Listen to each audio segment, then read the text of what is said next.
What is your heart's journey? For motivational speaker and reboot specialist Dianne Bischoff James, she didn't know until a harsh but honest interaction with renowned intuitive Sonya Choquette turned her life upside down and put her journey on the right track. Shortly after that jolting encounter, Dianne realized that she would have to do a full life reboot or come back to this planet and do it all over again. Now she helps others reboot their own lives, and as she explains, the process, although intense, can be equally fun and gratifying. Today, I am thrilled to have someone on the show who I consider not only a colleague, but a friend. We met just about 2 years ago, and we have been friends, and I think in a way, kindred spirits ever since. I'm talking about Dianne Bischoff James, life reboot specialist and author of the book, The Brass Ring, Change Your Life Course Now. And that's what you did back in February, I believe, of 2000. You began the journey to change your life course after a meeting with renowned intuitive Sonya Choquette. Tell us about that meeting, Dianne, and the unexpected turn your life took right after that. Well, that meeting was actually a birthday gift that I decided to give myself. I'd had some very synchronistic events happen a week before, and two people just random people who did not even know each other, but they were both mutual friends of mine, said, you know what, you probably should go see this woman. Her name is Sonya.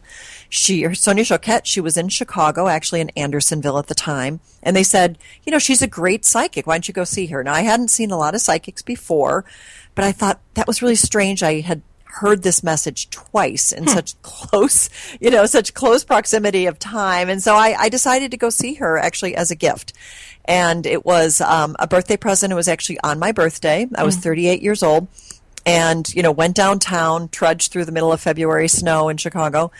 And I really thought that she was going to tell me that I was, the cat's meow, that everything was perfect and that my life was fantastic and was only going to get better. That was my expectation because, I'd had my own business. I felt like I had done everything right according to the rules that I had been set up when I was a kid. Get a big job, get a good education. So I went to Northwestern. I had my own company. There, I always knew you had a big family. So I had 3 kids, and I also had a house across from the lake in Chicago. So I felt like I was really fortunate in a way that I had all these material possessions, and I had a cute, Saab convertible and everything. And so I was tooling around in my little red car, and I went to see Sonya and sat in her little office in her home, because at the time, this was when she only had, I think, 1 or 2 books out at that point. And she started off the reading just by kind of studying my chart a little bit, and then all of a sudden her head starts to shake. And she has curly hair, and so her curls are like bobbing up and down. And I'm looking at her, and she kind of looked a little like she was going a little convulsive-y, She was like shaking her head and kind of going, oh my goodness. And she's like, you are completely off track.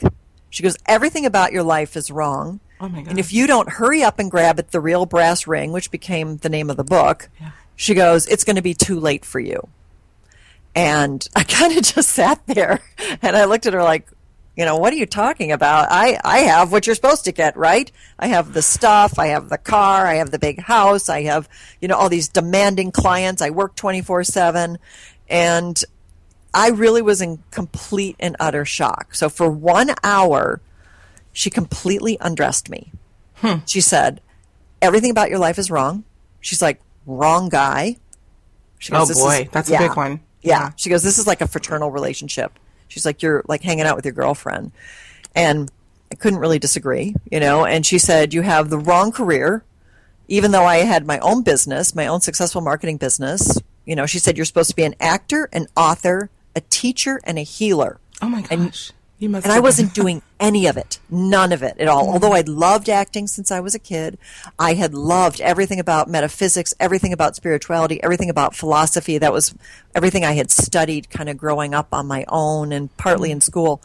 And I had a background in psychology, but she said, you are so completely off track. It's as if you went up a ladder, you climbed up the ladder, got to the top, and then you looked over and you're on the wrong ladder. And so she kind of beat me senseless for this entire session. And she's like, you're a smother mother. She's like, you have these kids, but and I was always there. It's right. Even when I wasn't having a meeting, I was at school. I had to do playground duty. I ran the plays. I was a cheerleading coach. I've been a volleyball coach, even though I don't play volleyball. They don't know that. But I was everywhere doing everything. And she said, you're smothering your kids. And she goes, quite frankly, you're clinically and chronically depressed. Oh my goodness, that had to be just the shock of your life. So well, she dressed you down for sure. Yeah, she cut me to my knees. And the funny thing is, I hadn't told anybody that I was sucking down Prozac like there was no tomorrow. So when she called me out on that one, I literally felt the blood drain out of my face because it wasn't talked about back then. Even if you were taking antidepressants, nobody knew, but I felt in some ways as if somebody had literally for the first time seen what was going on in the inner core. Mm-hmm. And then, now this is the part that she was too polite. She didn't bring this part up. But I was also almost, morbidly obese. I was 190 pounds, and I was sitting in her office in a nice business suit, but I was clearly overweight too. And wanting to cry every day, so I was sucking down Prozac so I wouldn't be in tears. And I'd always loved theater. I'd loved performing arts. And she said, I can tell you this, and I don't get to tell this to anybody else. And I always take that little tone because she has a really cute voice, but when she gets going, it's pretty harsh, And she's like, you're just like your father. She said, you're just following your father's and your mother's footsteps. She goes, you're not even a human being. You're not who you really are at all. You're barely even a human being. And she said, and you are supposed to pursue all the things that you're really good at. She goes, and I can tell you this, and I don't get to tell this to anybody else. She goes, you're going to do really well at being an actor. She said, and most people I can't say that to, but with you I can. She goes, you will have a nice little career for yourself, and you're going to pursue these things in this order. And she went on and on. Okay, you're going to be an actor, and then you've got to write your stories every day because people are going to really love your stories, and that's the part that's going to really be helpful to others, these crazy stories that you're going to have. And I kind of just sat there the whole time, gripping on to it was like this velvet plush chair, and my fingers are digging into this chair, looking at this woman, thinking, how in God's green earth am I going to redo everything? Well, let me ask you a question. I mean, she obviously just laid it on so thick. I mean, I don't know if someone were that blunt with me, that consistently how I would respond. But were you getting a sense that this was what she was saying you needed to pay attention to? I mean, right at that moment, or were you thinking this woman's, she's really off? What was your first sort of gut impression of what she was saying? I wanted to jump across the table and start choking her. To be honest with you. Can you be a little clearer? I mean, it was I I hate the messenger, I'm just going to slay the messenger, because it was kind of like, I felt, how dare you sit here in your beautiful Victorian house and seem to have your act together and be writing books and doing whatever, all the things she was doing at the time. I was thinking, how dare you tell me that my life is garbage? So at first I felt like offended and angry, and I think it went straight to the place of righteous indignation. Right. And I'm like, no, this can't be. But at the same time, it hurt so much. Yeah. So I had both. I had that going on. I had the anger and also the incredible hurt. And then I think I went straight to shame, because I finished the session. I asked her only one question. It was like I barely spoke the entire time. And before she left, I said, okay, well, let me ask you something. I said, you're telling me this huge ominous warning, like it's too late. I said, well, what happens if I don't do this stuff? Mm-hmm. And she goes, well, Dianne, I'm telling you, you're here to find your heart this lifetime. And if you don't, which means in all areas of your life, she goes, and you're going to have to come right back and do this whole thing all over again. Mm. And I'm like, what do you mean? What do you mean come back? What, I wasn't quite sure, what exactly she was talking about. She goes, you're going to die. She goes, let me clarify. You're going to die, and then you're going to pass, and you're going to have to repeat this entire lifetime because you're not getting it. And I thought, okay, that was the one thing that clicked in. And the kind of, it in a way, it was a nice thing, because I've always been kind of strong-minded in that there was no way that I was going to sit there and think that this lifetime, even if it was a mistake, there was no way I was going to come back and do it over. So that was kind of the, oh, heck no. That was the kicker. Yeah, that was the I gotcha. kicker. Yeah. It was kind of the upside of it. Yeah. Like if somebody gave me a warning, and this was as if, someone's like, ooh, someone comes in and goes, look, everything's wrong. You got to fix it. And I thought, okay, well, fine. If it's wrong, I'm in the middle of my life. I've made a complete, obviously, mess up until this point. Mess according to the spiritual side, not mess according to the materialistic side. And they're saying, now you've got X number of years to fix this thing. Mm-hmm. So I started counting my days, and I figured I had about like 11,000 days to straighten it all out. So I was thinking, if I want to chill out by the time I'm like mid 70s or so, I had about like 11,650 days or something like that. And really, you know what? It was kind of, didn't seem like that much time. So I knew I had to kind of move it or lose it, get into this high gear and fix every single solitary aspect of my life. Wow. And after I stopped being depressed and crying about it, I got very serious. I took it very seriously. Yeah, well, it sounds like you had a pure purge in the strictest sense of the word. And, as I listened to the story, I had no idea it was that intense. I mean, I knew just sort of on a peripheral level what the story was, but that's pretty heavy. And it seems like Sonya was her voice was the gift. She made reference to the heart and living from the heart. And I've heard you say everything you have done after this turning point, you said you've done them purely from the heart. I want you to elaborate on that a little bit. How is that so? Well, I think, and this was so interesting that you bring this up. Sonya had said, okay, everyone has a different mission. Some people are here just to rest. Mm-hmm. And really it's kind of a rejuvenation lifetime. And they don't have to work that hard. Maybe they have, I don't know, maybe they are just supporting some other people in their lifetime, but they don't have to go through the trenches. And then she said, some people are here to find their heart, which was supposedly my master mission. And the funny thing is when she said it, this weird image popped up in my mind. And I always think of Snow White, in that the huntsman comes to the queen and he's like, I've brought you a heart. And he puts it in a box. And I kept thinking, mine's in a box, but it's not a nice box like the huntsman has to give the queen. Of course, we know it's the boar's heart. That isn't Snow White's heart. She lives, of course. But my heart was in this like steel box where there was no access to it whatsoever. It was strictly being programmed, strictly being following the rules, being a good soldier in life, but not experiencing anything. I didn't want to feel. That's why I took the Prozac. Mm-hmm. I didn't want to. If I didn't feel good, I ate, because eating is the only thing that gave me that one little lift. But of course, we know that how is that like the most horrible cycle in the world? You sit there and you eat because you're feeling bad and stressed and depressed, and you eat, and then less than 10, 15 minutes later, although that initial sensation feels good, wallowing in shame and blame and guilt and horror that you just ate too much already, and now you're going to gain some weight tomorrow because you just did that. So it was that awful cycle of taking 1 second to self-soothe, and then knowing that I was going to have to beat myself senseless in my mind because I just continued to eat and eat and eat, because it was the only thing that made me feel good. So my only connection to heart at that point was through food, and the relationship was very fraternal. It was a working relationship. Like I felt like we were running a B&B or something. And so there was no heart in that. Yeah. Okay, so that was then, and this is now. I want to fast forward to now and then maybe kind of revisit and juxtapose, because I think it's great for the audience to hear a transition that can be made in a lifetime and at your age. I know you've made mention of that. So now, or after that sort of critical moment, that epiphany, you started living from your heart. And we hear that and we kind of think of it figuratively, well, of course, or poetically. But what does that mean? And I want to put a little emphasis on this, Dianne, because we're hearing more discussion about living from the heart versus the head.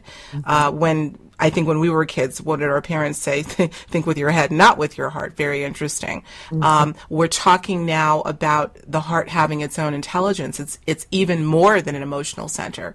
So, A, would you concur with that? And B, are you gleaning intelligence from your heart, do you think? Absolutely. And I do believe that the heart actually is the center of the core and the pranic tube, that you have this central tube that actually goes through us, that connects from heaven to earth, and the heart is right in the middle of it.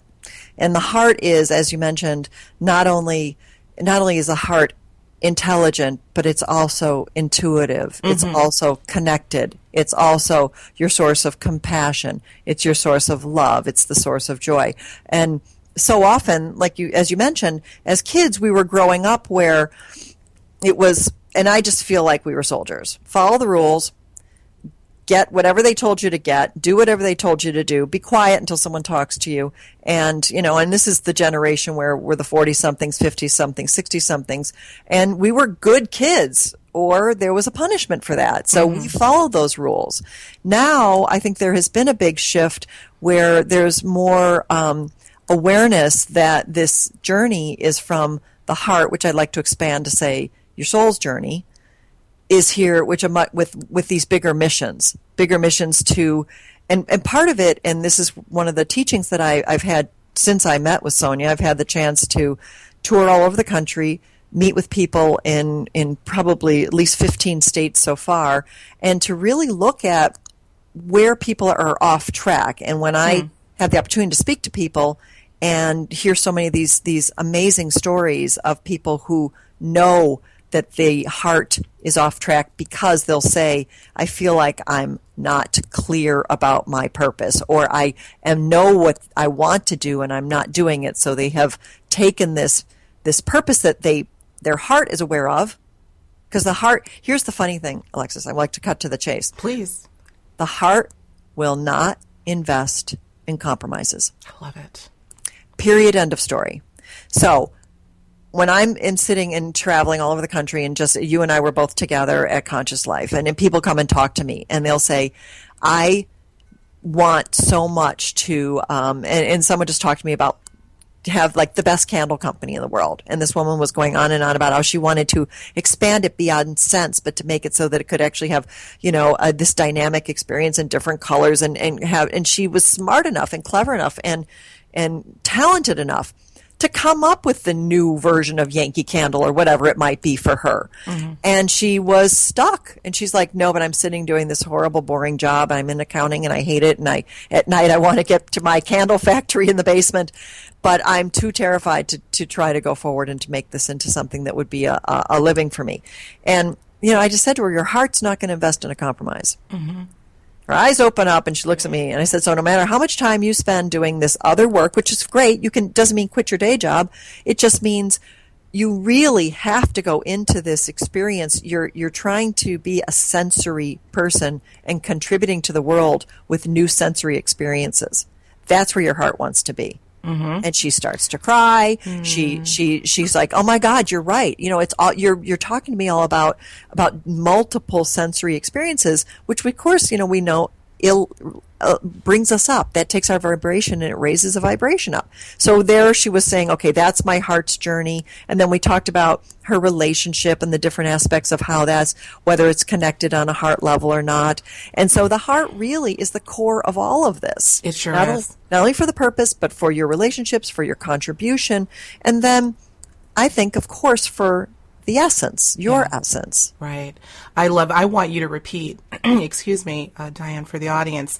The heart does not invest in compromise, correct? That is correct. I love it. That one's going to go down for the record in writing. And so I'm going to add one to it.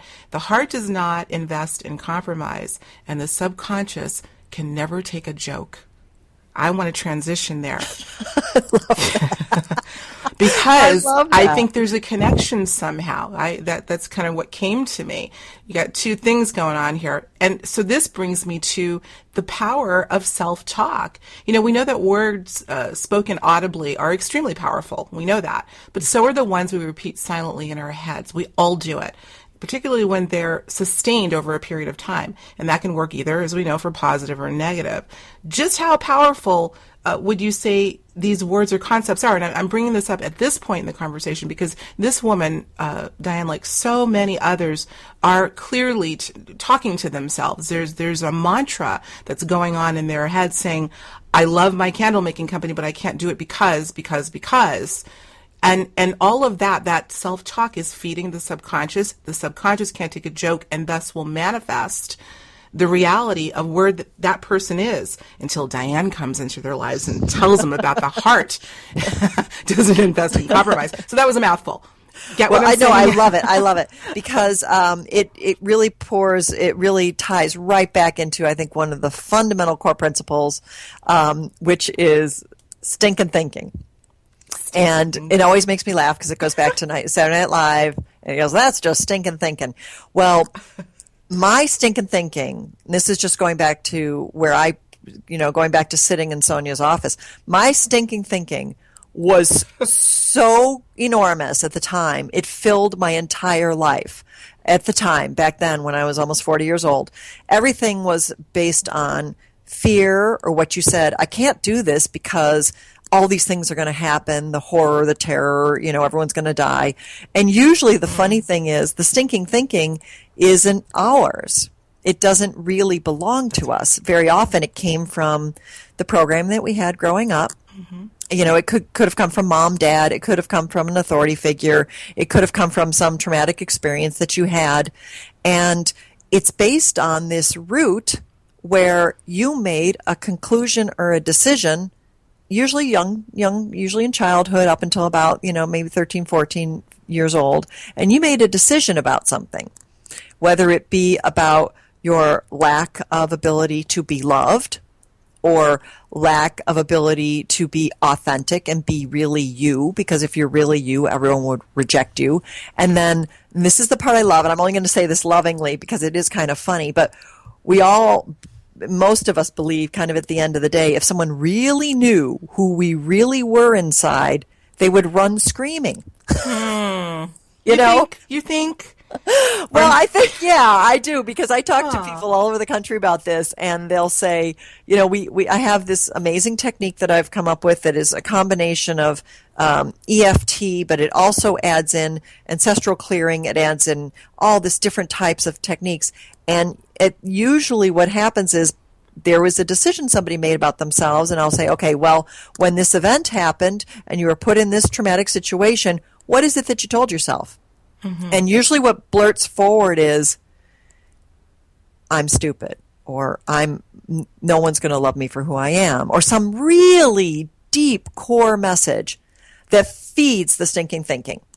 And then what happens, as you said, Alexis, bringing in now to the verbal component of that, because that little message seeded so many different things, it comes through your thoughts, and you're thinking, well, no one's ever going to love me anyway, so I might as well stick with, this guy who's not treating me nicely. And therefore your actions and your words are, yeah, well, I guess I deserve to be, have nobody treat me well, and therefore it expands, and your words are, and then your actions. And the weirdest part of this entire strange irony of life is that we work so hard to prove that our messages that we've told ourselves are right. Mm-hmm. Oh, yeah, I agree with you. And we're going to do everything in our power to make sure that we're accurate on these stinking thinking messages. So isn't that the ultimate irony? Isn't that the ultimate irony? Isn't that the ultimate irony? It's the ultimate irony, but it's also, I'm sitting here and I'm listening to your anecdotes, your stories, not only of your life, but those that you come in contact with, those that I come in contact with, those that we've all heard about, and there seems to be a common thread of undermining the self. And how did humanity get to this point? We could, as I always say, go off on a tangent there. There's so many things we could, but I think it's worth kind of touching on a little bit. How did this get to be such a ubiquitous phenomenon of undermining potential? I have some answers, but I'd like to hear maybe what you have to say about that. Wow. Or some opinions. That could go back so far. That could go way, way, way back in that there's a lot of theories on where there was a shift, but supposedly supposedly at the time of the Atlanteans, if we want to go all the way back, there was this very powerful society that was self-fulfilled and had contribution and love at the center of it, and was also able to connect our entire DNA and all the strands, and we were able to communicate in many different ways that we can't even imagine.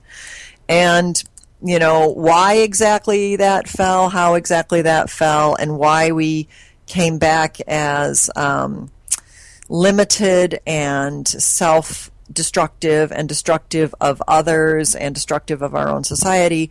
I don't know. I mean, we could play on that. There are a lot of different theories as to why that came about, but I do believe that this is the first time, and since the shift came up, in 12, was it 12, 12, 12, and all that, when we were all trying to shift, is that I think for the first time now, we're able to actually bring the awareness to such a high level, acknowledge and release what is holding us back at the core, and to finally, not only for our generation, the ones who are midlife and beyond, but then to actually bring that back to the younger people, to the 20-somethings and the 30-somethings. I believe we're now finally able to scrub the inside, which is the way I like to look at it. I think we're finally at the point where there's enough tools and techniques out there and enough healing available where we will not need to be operating out of the program that says, and usually there's 3 buttons to that. The one button is about love for self.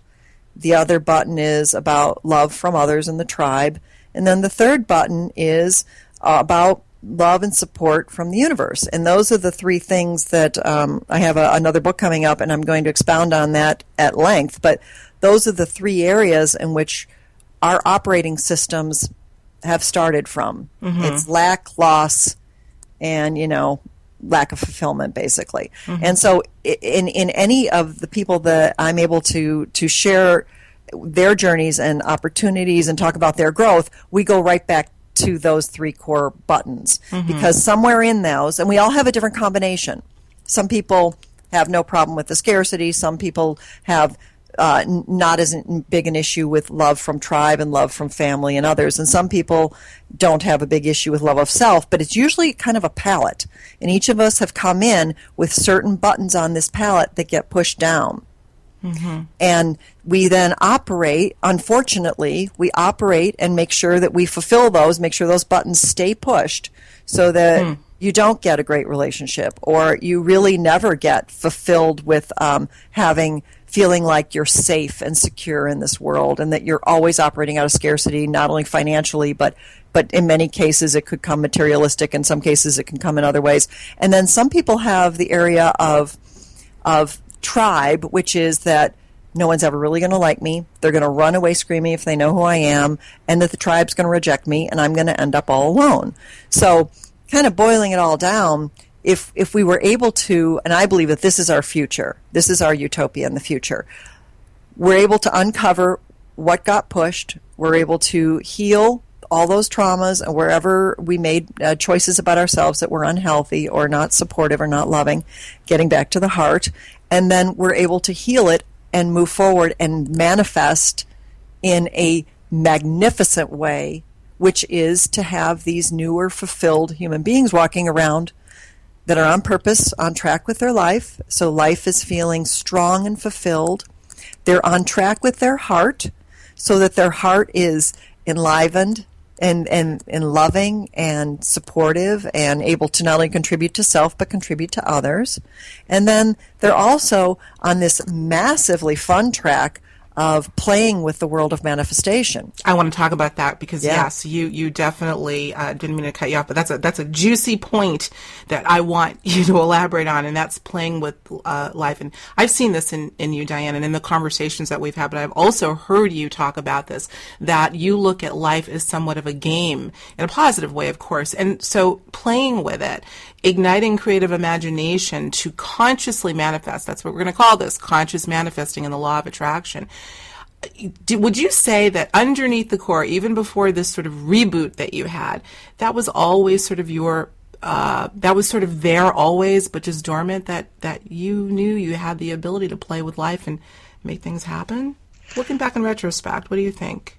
Oh, in hindsight, I felt in some areas powerful, in some areas. And I was able to, and I look at it like a chemistry lab. Mm-hmm. Where, it's really fun when you're a teenager and you put on your goggles and you're sitting here and you add this little one liquid to another liquid and all of a sudden the thing's bubbling up in your in your beakers, and I always thought that was really cool. So I look at it kind of like a chemistry lab, and that's where I started having more fun. I felt like when I started to reboot myself, I was able to heal the inside, and I started there. And then what happened is this sense of mastery somehow kind of I would say it was able to sink in at more of a cellular level.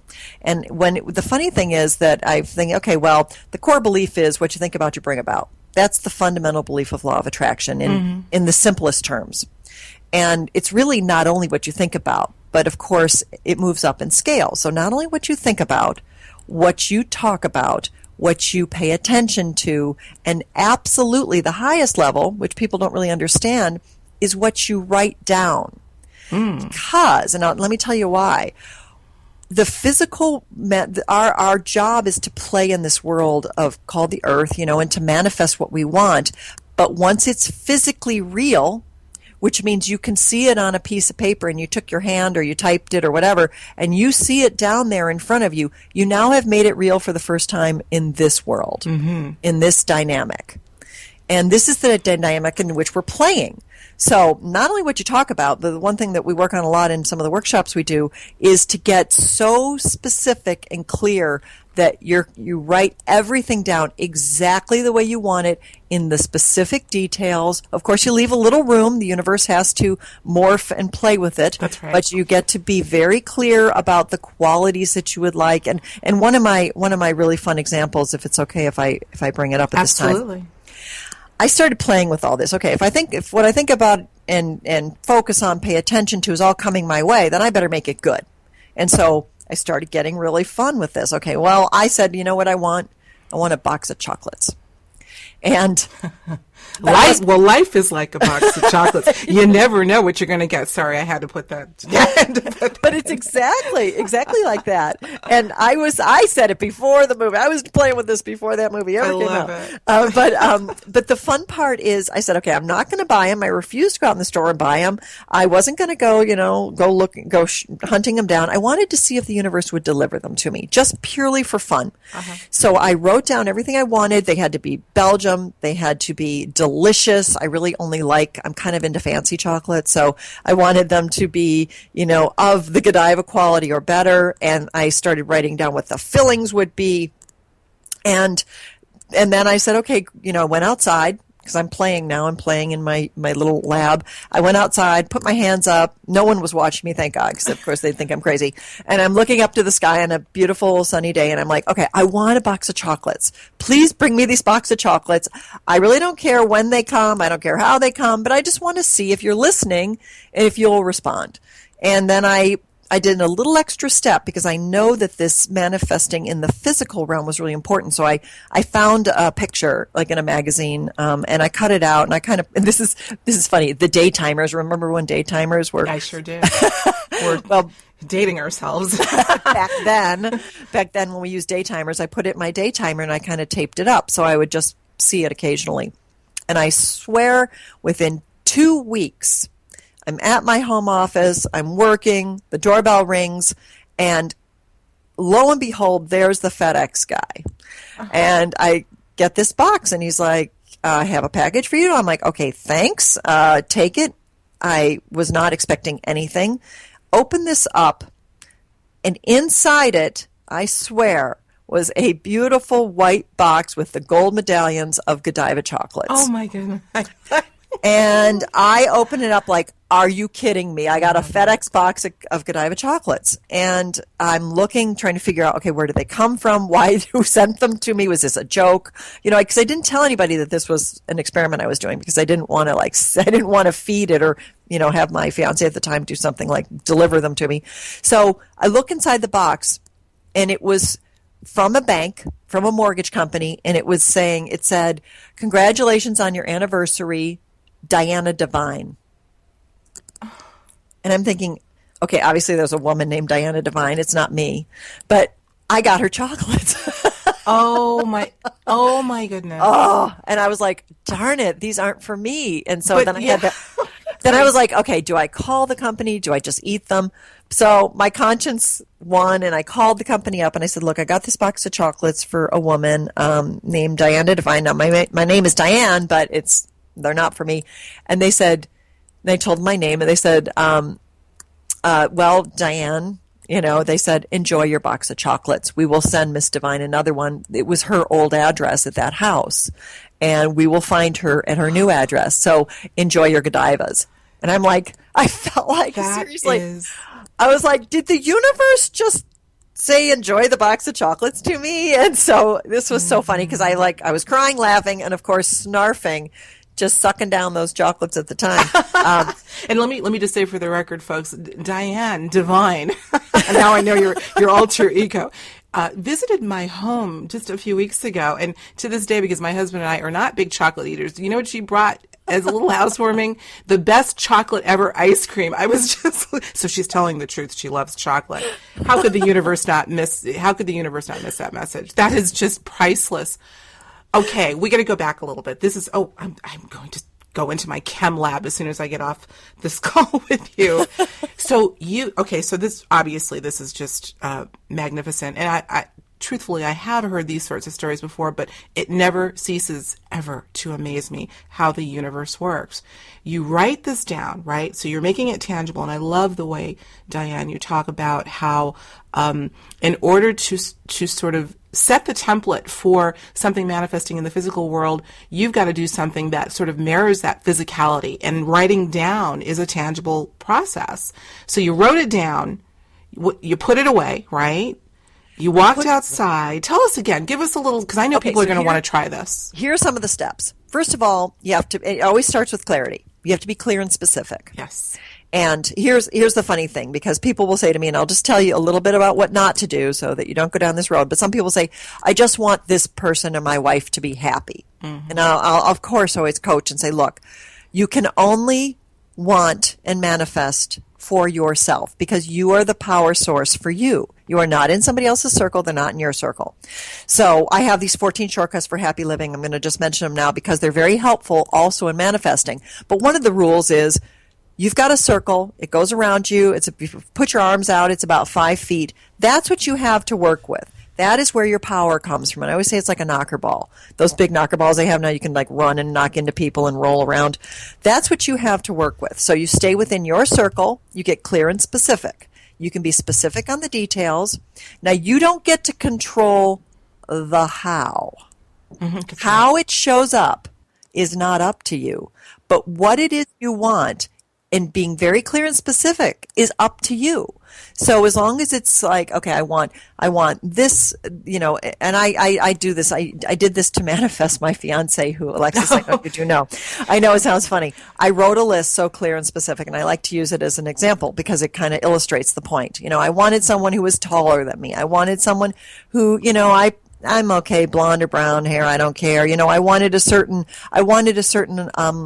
intelligence and maybe a certain education level. And then I wanted somebody who, could dance, or at least they didn't have to be a great dancer, but they had to be willing to, because I love dancing. So I wanted someone who was willing to get out on a dance floor with me. And I wanted someone who had, and this is really funny because I'd had a lot of, when I became, I always say it's my cougar dating phase.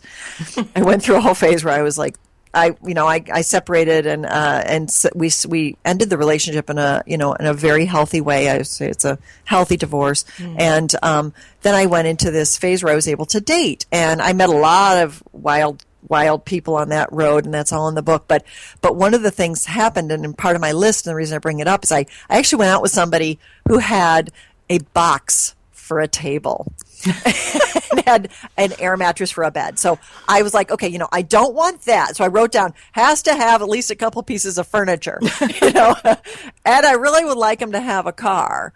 But, not everybody in the city has a car. So I said, after that, I put optional, so I got really clear. And then the funny thing is, and then I let go. You have to put it, you need to keep it in a place, whether it's a wish box or it could be somewhere you see. I like to say passive observation, so that you're not staring at it every day, but you do know where it is, and maybe it's tucked into your favorite book, or maybe it's somewhere where you're just going to take a look at it occasionally. So you remind yourself. And so you put in this place of passive observation, and that's the second step. And then you have to state it. And this is the other part. You have to use your words as well. So whenever you have the opportunity, which sounds weird, but whenever it's normal and healthy, you tell everybody what you're up to. And because people are also helping you manifest. It's all part of the black hole, that circle, which brings it to you. And so I would say, I'd love to meet somebody who's a partner. I'm really looking forward to, having a relationship that would be long term. Okay. And so I started being very clear and specific with my words as well.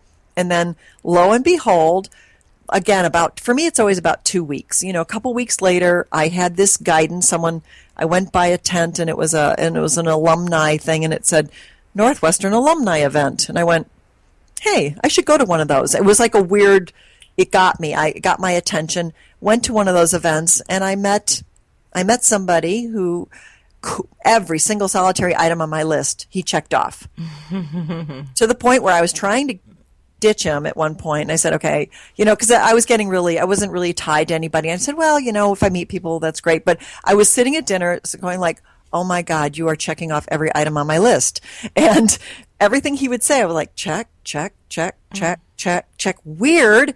And then I'm like, I can't get rid of this one because he hit every item on my list. And as it turned out, we ended up dating from that point on, from our first dinner. And we're still together now. I think we're going into 8 years. And I know this person. He's really nice. He's a sweetheart. He is a nice guy. Yes, he's a good guy. But here's the only caveat.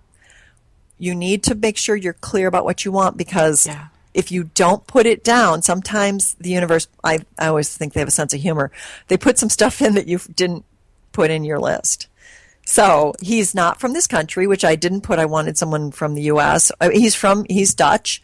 And so it's been good for me, but it's like I had to learn a little bit more about another culture and learn, they kind of have different family dynamics and things like that. So if there's something you really want, all I'm saying is make sure your list is as clear, as specific as possible, because sometimes the universe is pretty funny. Oh, I think it's true. It's, the universe can be a trickster, but always a teacher. But I'm going to play a little devil's advocate here for a moment. Not really, but a point that you made that I think it's borne out here. You said initially that, well, I guess what you said is the how is what you leave the universe to do. But what I really take that as, Dianne, is I think it's imperative that we always leave a little bit of space. I have a little phrase that says, have goals but let go of expectation. Because sometimes when you have too specific of an expectation, you may inhibit something even bigger, better, and more different to come in. And so perhaps that was that little piece of extra. You got to learn about a different culture et al. So I don't know, just a thought. No, I love that. And I really appreciate you bringing it up, because I've always found that the way that this manifestation process works best is if you focus on the important qualities. And some things are deal breakers for, let's be honest. Some things are deal breakers. Like, for example, if I really didn't want to have someone at the time who had, well, I was really clear on specific addictions. I didn't want them, I wanted them to be able to go out and have a good time, because I had an addictive relationship in the past. That was a deal breaker for me. So if somebody had an active addiction, that was something that was not on my list at the time. Yeah. And I was kind of clear about that. So if there are things that are deal breakers for you, you can definitely put them on your list. But then I leave, as you said, which is beautiful, I leave a lot of space. Focus on the qualities of what you're looking for, because you don't get to sit there and craft the face or craft sometimes even the vehicle. Like if I'll say, okay, I'm looking for a new car. I'd like it to be, within this budget. I really want it to drive well and to last for 10, 15 years when, I want to put 100,000 miles on it, and then you kind of leave some space in there. If you're okay on the color, if you don't care if it's, if it's a Toyota or a Ford or, if you're really kind of flexible on certain things, and then you give the universe the chance to use that space to come up with kind of a creative outcome. Because, it really all goes into that manifestation funnel. And this is the part that they don't share. Usually when you are manifesting, other people's input is going, we're all manifesting at the same time. Mm-hmm. So the hybrid comes in because we're all co-creating. And in the co-creation, it comes out maybe sometimes a one-off or a two-off of anything you could have imagined. And in most cases, like you said, it's for your own best interest, or it's a learning experience, or sometimes I just think it's because it was what was there at that moment in time. And sometimes in the future, if you wanted X and you're willing to wait 6 months, you might have a Y at the end of 6 months down the road. So all that plays into these, and that's why I call it a chemistry lab. It is. I think that's perfect. Beautifully said. Drop of that. Absolutely. Listen, I think, my dear, you are a born manifester. I really do. And this is a question I want to ask. Do you think that there's some people that have more of a natural inclination for conscious manifesting than others? I have to. My feeling on that is that we are all master manifestors at our core. The only thing that will inhibit us is when we have self-doubt or doubt in the universe and its ability, or have such kind of maybe some rigidity to our thoughts and our beliefs.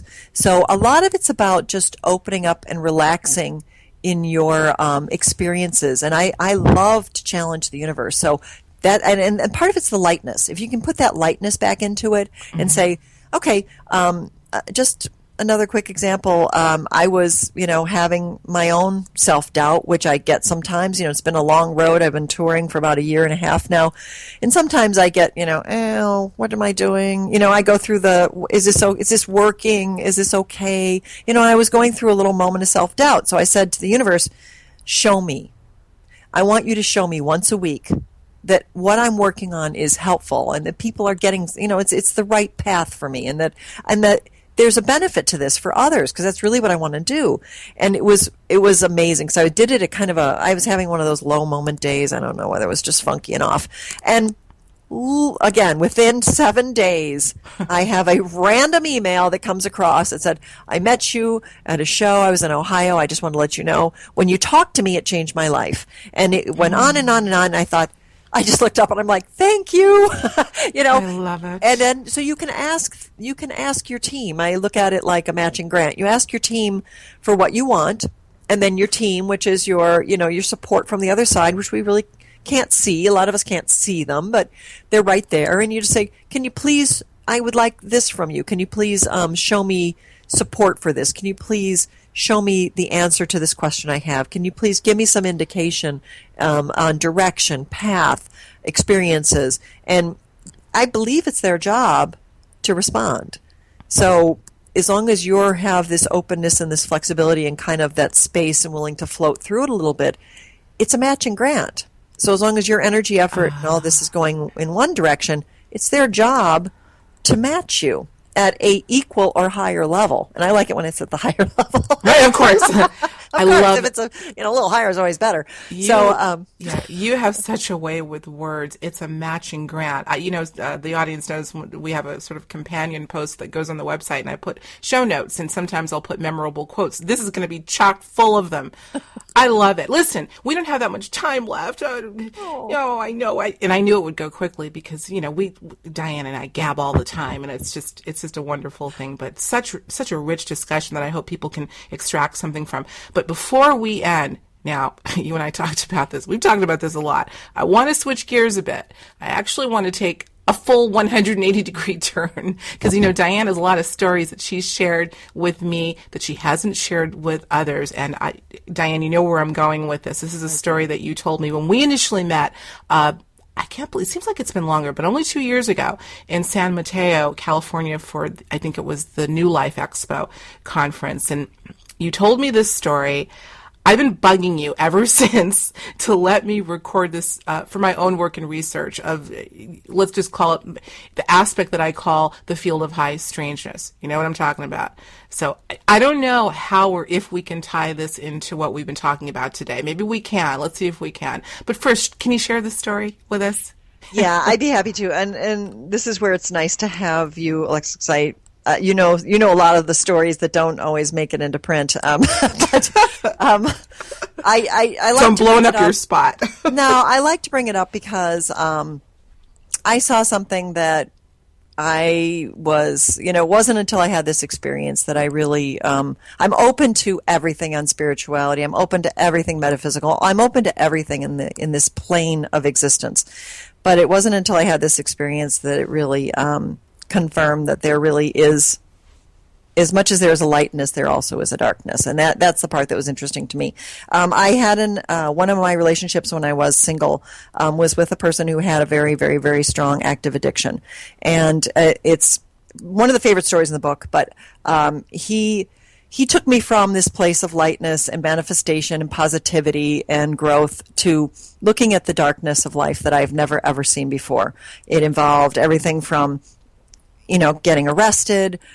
He was incarcerated. He had things happening to his body that were just horrible, and it was all because of his addiction and because of all the terrible things that went along with that addiction. But once he went to his mother's house, and his family was had a very strange dynamic. The mother was very strong, very controlling, and they too probably were participating in other addictions. But he went out to go fix something, and he was in the backyard, and his mom made him come back and said, "You've got to fix our telephone system." So he tried. He went out. He was an electrical engineer. He actually had multiple masters. He was brilliant. And he came back in, and I was out there with him in the yard, and I said, "Are you an electrician? Or are you a telephone guy?" And he goes, "No." And I said, "Then how are you going to fix this?" He's like, "I don't know, but my mom said I had to." And this is a 44-year-old man. I'm like, okay, well, I sat there watching him for a while, and then we came back into the kitchen, and he goes, "Mom," and she was just sitting there, and it was kind of like dark room, dark kitchen. It was almost 5 or 6, and it was getting to be dark outside, and she had one light over her head. And she snapped her head, and she looked at him, and she goes, "How dare you?" And I swear her entire face turned gray. Her eyes turned black. I saw blackness in the center of her eyes, and it was as if her skin turned a color, like the color of death. It's the only color I can think to describe it. It's like that sallowy, whitish gray color.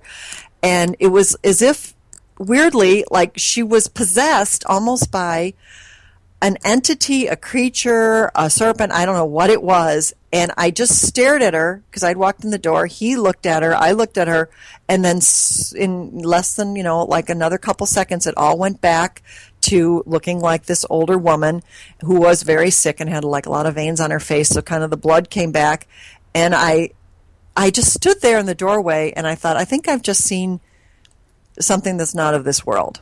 I don't know whether it was extraterrestrial. I don't know if it was serpent. I don't know what it was. But for the first time ever, I felt like I'd seen, a reptilian kind of experience. And I didn't know what to say. I thought at first, and this was the middle of the day. We were just outside in the yard. We were fully functioning. There was nothing that at the time, my boyfriend's name was Jeff. There was nothing Jeff or I that we've been doing that would make us have any false senses at that point. And I kind of backed up. I backed out the door. I literally walked outside. He followed me, and I just looked at him and I said, I don't know what I just saw, but that was not human. And he kind of just brushed it off, and he said, "Yeah, my mom's got some issues," or something like that. And I didn't know what to say to him. It's one of those things where I felt more concerned about my personal safety. So I said I had to go, and I said, "I think, why don't you come with me?" Because I was kind of concerned about his safety too. And he wasn't able to fix whatever she wanted him to fix. And I felt like a mask was dropped for one moment in time. And I never forgot it. I never forgot the look. I never forgot the color.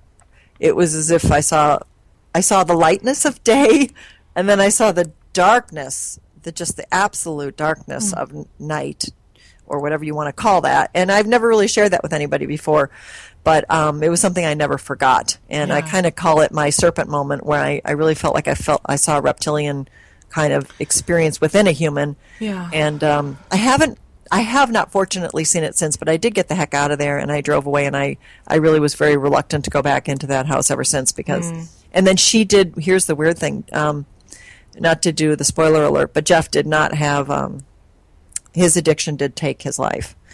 And weirdly, his mom did pass 3 months after he or like within 3 to 6 months after he died as well. And so they had a lot of death and destruction around that family. And his father had also passed. So I think almost everyone in the family died within a really short period of time. So it was some weird synchronistic stuff. Absolutely.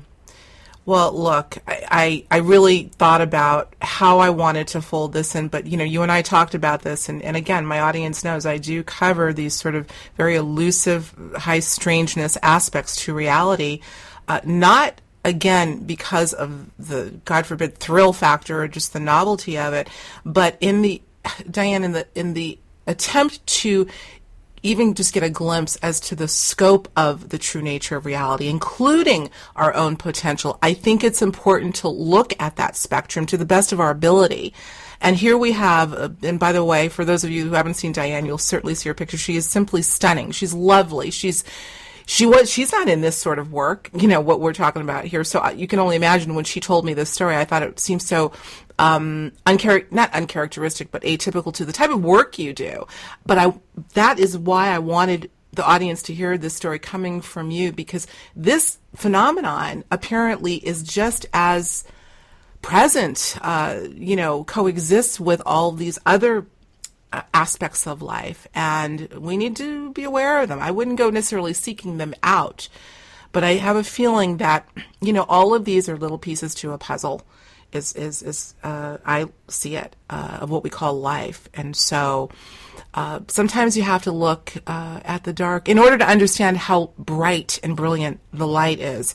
And that is what, fortunately, you have entrenched yourself in, and that's the light. So I want to salute you for that. Listen, we're out of time. You got to tell us now. I just got a little heads up. You got a new website coming out, don't you? Tell us about what's happening on your calendar and your world. Well, this weekend I will be at Victory of Light Expo. That is in Columbus, Ohio. It is an unbelievable event, and so many 10,000 people go to it. It's amazing. So I'm super excited about that. And then I'll be in Fargo, North Dakota, and that's coming up for the Edge Expo. And that is on the April, I think it's the 22nd, and let me see, I think it's the 22nd and the 23rd and the 24th. And then we have a new website coming up, and kind of developing it with the future in mind. It's going to be my name, Dianne Bischoff James, and we're going to take the name, which was Live Your Everything. It's going to be a little bit more of a tagline now, and it's going to focus on tools that help make transformation easy. And that's the one thing that I've known for, even though we talked about both the brightness of life, and then we have, of course, there's always a polar opposite. We have the brightness and we have the darkness, but my whole focus in life is to help make transformation easy in this modern world. And that's what I'm here to do. Folks, I think if there's anyone that can pull that off, it's Dianne Bischoff James. Oh, you're fabulous. Love it, love it, love it. And I love you too. Thank you so much for having me. It has been such a pleasure. Likewise, Dianne. Thanks so much. And thanks everyone for tuning in to Higher Journeys Radio. Take care. Who said manifesting can't be fun? Dianne is clear that the gifts she received, both small and large, came from her own chemistry lab of imagination and creativity. Whether it's a box of chocolate synchronistically showing up at your front door or the partner of your dreams, it's all in how you manifest. And Dianne certainly has a beautiful way of illustrating how that all happens. I encourage you to pick up a copy of Dianne's book, The Brass Ring, whose title was inspired by that ominous and life-changing meeting with Sonya Choquette. And speaking of Sonya, you may want to check out my interview back in 2014 with her as she discusses her own life-changing journey. We'll make sure to have the link to that episode listed below. Thanks as always for taking the high journey with us. Until next time, I'm your host, Alexis Brooks.